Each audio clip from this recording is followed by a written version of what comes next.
Hi hello నమస్తే friends, ఎలా ఉన్నారు? బాగున్నారా? మీరంతా బాగుండాలని మనస్ఫూర్తిగా కోరుకుంటూ ఈరోజు వచ్చేసి మన వీడియో ఏంటంటే మన చెట్టునున్న పనసకాయ అయితే మనం కోసుకున్నాం అనమాట. చూడండి, ఫుల్గా పండిపోయిందనమాట. మంచి వాసన అయితే వస్తుంది. కానీ ఈ పనసకాయ కోసుకునేటప్పుడు అయితే కనుక ఇలా కట్ చేసేటప్పుడు ఆవాల ఆయిల్ కానీ లేకుంటే ఇంకేదో ఒకటి ఆయిల్ చేతికైతే పూసుకోవాలన్నమాట. చేతులకు పూసుకుంటే ఆ గమ్ అనేది అంటుకోదన్నమాట. చూడండి ఎంత ఫుల్గా పండిందో. కానీ ఈ పనసకాయలు ఇక్కడ మనకి 70 రూపాయల డజను, 70 రూపాయలు, 75 రూపాయలు, 100 రూపాయలు కూడా చెప్తారన్నమాట. కానీ మనకైతే మా ఊర్లోనైతే ఫ్రీగానే దొరుకుతాయి. చూడండి, ఫుల్గా పండిపోయిందనమాట. పీసెస్ కూడా చాలా లావుగానే ఉన్నాయి. చూసారా? ఈ మిడిల్లో ఈయన తీస్తున్నారు కదా, ఈ మిడిల్లోది అవి కూడా ఎండలో ఎండబెట్టి కూర చేస్తారు.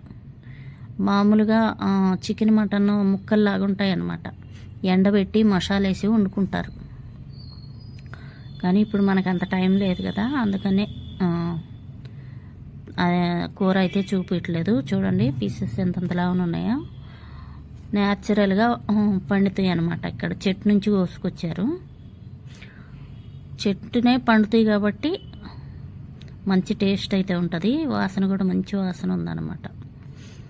ఈ గిన్నె నిండా చూస్తుంటే చిన్నగా ఉంది కానీ కాయ ఈ గిన్నె నిండా అయితే వస్తాయి. చూడండి,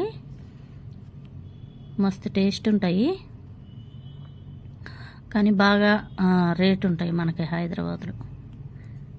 ఇక్కడైతే ఫ్రీగానే దొరుకుతాయి. దొరికినప్పుడు తినాలి కదా, సీజనబుల్ ఫ్రూట్. అందుకని మన చెట్టు నుంచి దింపామన్నమాట. ఈ కాయ బాగుంది. కానీ ఈ కాయ కోసేటప్పుడు మటుకు చేతికైతే ఆయిల్ పెట్టుకోకుండా ఉండకూడదు అనమాట. గమ్ముగా అంటుకుంటుంది కదా మన చేతికి, అదైతే పోదు అసలు. అలా ఉంటుంది. ఫస్ట్ టైం మన ఛానల్ ఎవరైనా చూస్తున్నట్టుంటే లైక్, షేర్, సబ్స్క్రైబ్ చేసుకోండి. చూసారా, గిన్నె నిండా వచ్చేసాయి. ఎంత బాగుంది.